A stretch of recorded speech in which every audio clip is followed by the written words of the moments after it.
to the Athletes in Motion podcast, From Race to Recovery, with your hosts, Tom Riegel and Kenny Bailey.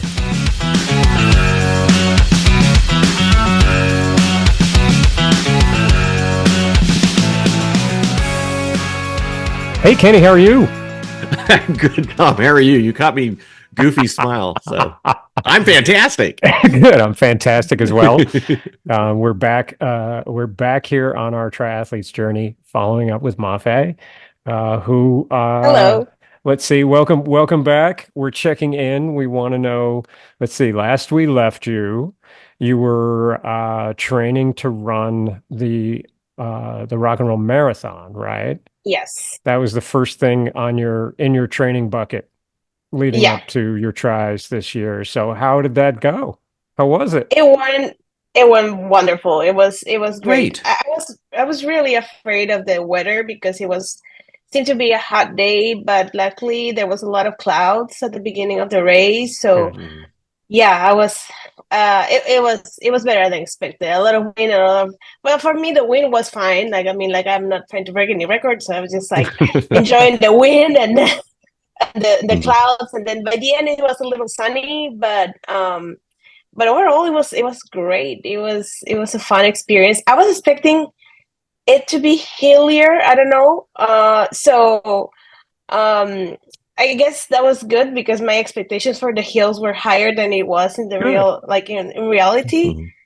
So I think I had a good time. Yeah, I was able to enjoy it. Yeah, and finish it in 4 hours, 30 minutes, which for my first time, good. And good job. I didn't walk. I just had one bathroom break, and that was it. That's good. Yeah. No. So any surprises, anything that came up that you didn't expect, anything that did it go everything according to plan, or was there any surprises that kind of? Wow. There was one surprise. Yeah. I felt. Yeah, I was. You sort of left that part out. Listening the podcast, only not watching YouTube. I just showed my wrist. I tripped in a speed bump while I was saying hello to some friends. Oh gosh! But luckily, I got I just all the fall was with my hand. I didn't do any damage to my legs, so okay, that's good. So that was good. I mean, it was a little bloody, but it was not bloody enough to go to the medical tent. So I just cleaned it in my shorts and kept running. Like you do. And there you go. Yeah. Yeah. That's good. And there's no. Isn't it funny how you always feel like you're in a desert or something, you're in a big city running and you just pour water on it and go like you're in the middle of nowhere, right? Where you could, because you have that mentality of just I'm going to finish this thing. Knock your hand and get going. Probably in one aid station I pour water on it. I was I probably spill more blood on me and whatever, but you don't care. You're racing. I'll make some more. Yeah, I'm racing. Racing doesn't matter. It was an adrenaline shot at that moment, so I was I kept going. So it was it was not painful, so it was not that bad. So that's good. Yeah, good. And no shoulder wrist injury. That's the no. It was just a scratch. It was a very scandalous scratch, but but yeah. But you have a story now, and that's what's cool about it. So I do have a story. I was actually telling my family and friends that I was surprised that I haven't fallen in a previous race before, because I'm very clumsy and I tend to fall a lot. Okay. So it was it took a while. It took several races for me to actually fail and scratch. It's well, now you have it out of the way, and it's you can check that box. So. Yeah.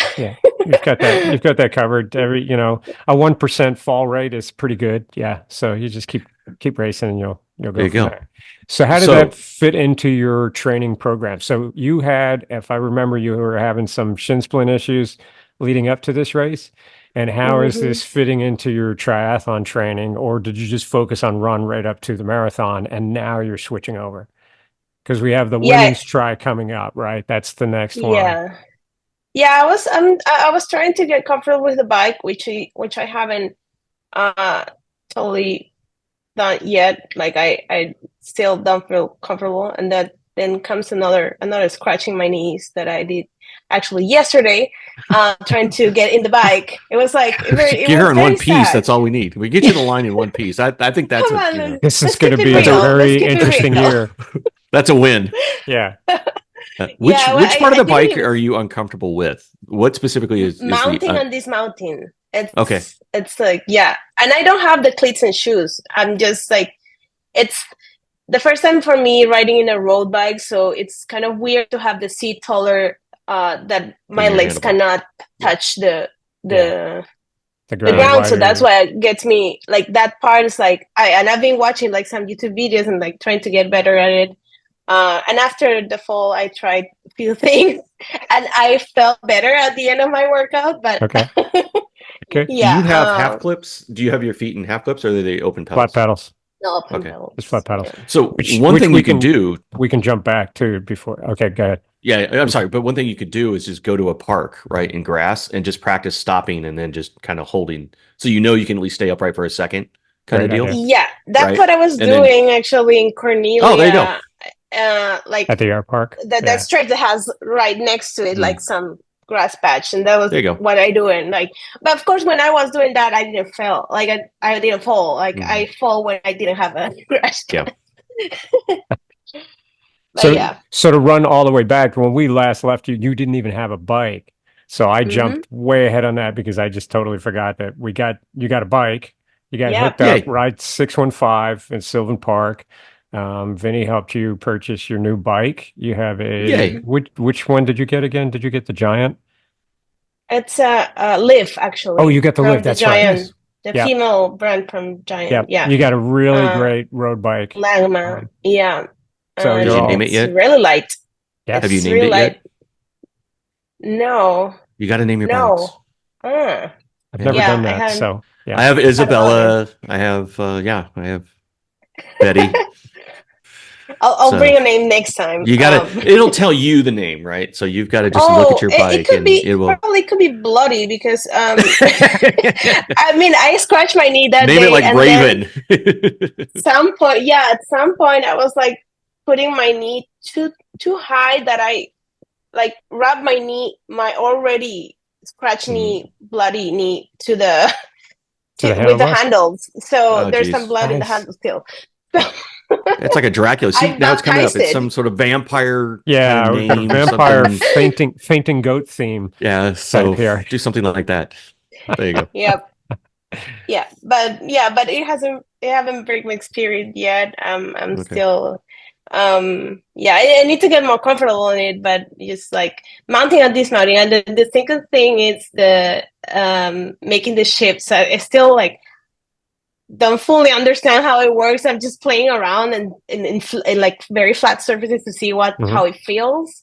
But I still have to like get a feeling of it. Like By the end of it, she'll be doing track stands. It'll be amazing. Yeah, she'll be fine. You'll be at stop signs hanging out of the bike without even getting off the pedals, and then just hanging there, outshining everyone at that point. So good.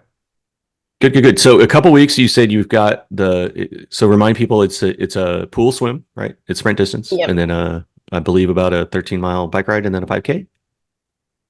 It's less than that. I think it's okay. 9 or 10 miles. Yeah, it's like 10 miles, I think. Okay, perfect. Yeah. So it sounds like you're doing the bike thing, right? You're just kind of getting used to getting on the bike. Are you feeling comfortable? And you're a good swimmer, right? I think if I recall. Yeah. I hate people like you. So everybody's a good swimmer. When are we going to get people that are bad swimmers? Can we just one bad swimmer? So the swim shouldn't be an issue with you. The bike, you're just kind of getting the feel with, and you just cranked out a marathon. So is there any part of this? Is there any part of it that it's bike still the focus of sort of for the next couple of weeks, just to try to? Yeah, I just want to get comfortable with the bike, with the shifts and the speeds, and maneuvering. Just the bike. I'm still gonna start swimming, but this week I'm not running at all. I just ran the marathon. So like, you're okay with that. You're good. I want to run. You're good for there. a week at least. Yeah, but mostly the bike that I want to be Okay. comfortable. Well, I would say your run would be your victory lap for your first triathlon, but the way you're paying attention on your run, you may want to be a little bit more focused, it sounds like, because you don't want to trip twice on the run. So instead of going like, yay, so we don't, we want you to cross the line. You can say yay afterwards. So Yeah. cool. What about transitions? Have you been thinking about sort of, do you have an outfit picked out? That's a good thing. Oh yeah, that's the other thing. Yeah, I was actually like looking into try suits and clothes and also bike clothes because none of those things I have or I didn't have before. So yeah, I bought a few things. Try on, returning, try on, returning. So I'm still waiting for one more tri suit. Because the one that I bought, it was a little bit long on me. I'm short. For reference, I'm 5'1". So it was too long in the leg. So are you trying to look for a one piece or a two piece? Yeah, I was looking for a one piece. Okay. Yeah. Okay. Yeah, those could be tough because, like you said, because you're. Yeah. I wanted to try one piece, and if it doesn't work out, then I'm gonna try a two piece. But yeah. Mm-hmm. Well, and we do have, Tom, to plug our podcast. We do have a podcast about like if you're going to spend money, contact points are the thing, right? So the one thing you want to. It sounds like you got a fantastic bike. Congratulations. A good pair of shorts or a good chamois on the one piece that you're getting is you want to spend a little bit more on that because your butt's going to be on that thing. As you do a few of these and you go longer distance, it's that contact point is critically important that you get right. So don't skimp on that. Can I mention brands here? Yeah. I don't care. Yeah. I bought so I'm trying everything Zoot right now.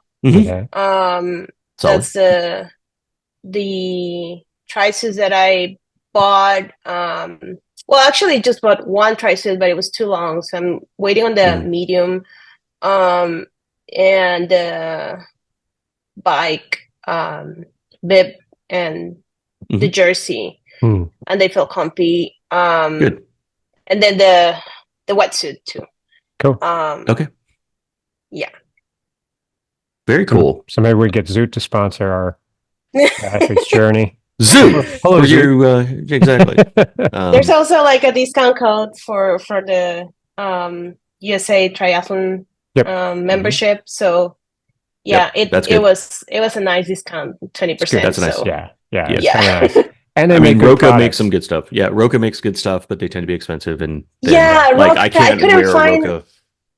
Yeah, they were out of stock in my size, so I was like, I just want to try the Zoot one, and it was fine. Yeah, good, cool.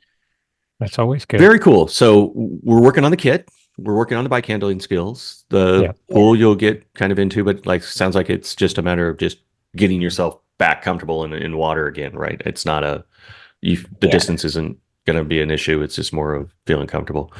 How do you feel around swimming around a bunch of people? Because I think they're going to be doing it's it's the lanes. So you may have people that are going to try to run past you. That's the thing that I need to work on. I probably don't have enough time to work on for the first one, but when I was starting doing open water swimming last year, so I've been doing like regular like pool swimming, but open water swimming just from last year. And the thing that I noticed that I didn't have was like the ability to breathe or like raise my head from the left side. I usually do it only on the right side. Feels weird for me on the left side, so something I need to work on. To have better visibility, right? I think that's kind of one of the things this first one's good for is I think it's in a controlled environment and you're going to have people touching you, right? You're going to have people around you. The bike, you're going to have a bunch of people around on the bike, a bunch of people, you're used to the run stuff. So the part that that as you train either with you train a small group of people or you train by yourself. It's just that whole sort of everyone's nervous energy is there, and like especially in the pool or in water when people are swimming. So just that will be something to be cognizant of, but you can hopefully everyone's kind of fairly nice about it, right? So with any luck, that'll be a good first step to kind of get that used to having those kind of that mass around you, and then the second race and the third race you'll be a lot more comfortable. Yeah. Very cool. Yeah. Well, it sounds like you got a good plan. Is there anything you're uncomfortable about or nervous other than the bike thing? Is anything? Or are you feeling pretty good? Transitions that I need to like learn more about, but overall I don't feel anxious about anything. I'm just trying to have fun with these races. Which is like, I just want to use these 3 races that I have for this summer to have fun and like learn from the sport, learn all the lessons, and I don't care if I fix my time. Like I'm not going for any time or anything. I just want to have fun and learn and fall in love with the sport. 100% the best way to do it. Yeah. So. Which sounds a lot like what Sarah Crane last year was doing, right? Mm-hmm. She was going to get into 1 or 2, and then she did 5 or 6 all year long. I mean, she was like, every time you turned around, she was at the next race going like, hey, I'm here, I raced. It's like, okay.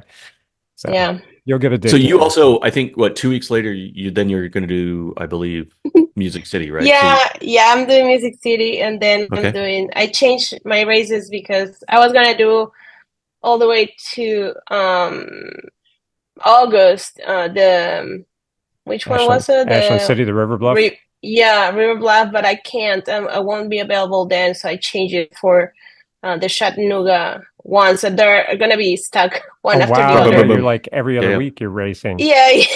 Wow, that's 2 or 3 weeks. Yeah, you've got, so and I'll be with you because I'm racing the same races, so you'll see me there. Okay. Yeah. Okay. I'll be the tall one. Yeah. We're only 2 I'm weeks above in 5'1". So. Kenny towers over everybody. You just look up. No, I don't. Kenny. I'm just I'm not that tall. I wish. But anyway, so we're excited for you because I think next time we're going to talk to you is actually after the second race. I think is what we have scheduled. After Music City, right? Yeah, after Music City. So we can't wait to hear sort of the compare and contrast between the two. Yeah, it should be. Hopefully, I don't fall. You'll be fine. You'll be fine. It's called tuck and roll. You'll be fine. Just get up and keep going. There you go. Yeah. Rub a little dirt. I hope that I can make the last one with cleats and shoes in my bike. We'll see how I feel in the next month or so. Hopefully that makes without that, when you're just on with regular sneakers on flat pedals, you have the world's fastest T2 transition because you just jump off the bike and just run. You take your helmet off and you just run. There's nothing, you don't have to change shoes or any of that stuff. So enjoy that part of it, because once you start getting into the cleat thing, great. Yeah. It changes a few things. Then you have to mess with shoes and socks and everything else. It gets crazy. So enjoy it while you're doing it. There you go. Oh, well. So, cool. Okay. So we'll catch up with you after that. We're excited to keep following along. Like we said, good luck. And it's fun. We really appreciate you, sharing your story with us this year, as we've got the 3 of you, the 3 athletes that we're tracking along at the Triathlete's Journey. So thanks everybody for listening. Send us some questions if there's anything that you want to hear from Mafe, what she's doing. If you want to know about her nutrition, how much she's eating, all of that stuff, send us lots of questions. Keep us going with all of that communication. We really appreciate it. And plus the 5 stars, thumbs up, all that stuff. The ratings gets this algorithm up, gets it out to everybody else, so we get more and more people to be listening and find us on here. So Mafe, thank you so much. We appreciate you. Kenny. Thanks for having me. Yeah. Awesome. We'll see you on the other side. Awesome. And we'll see you. Yeah. Good luck. 2 races and we'll catch back up with you again. So great. We'll catch you guys on the next episode.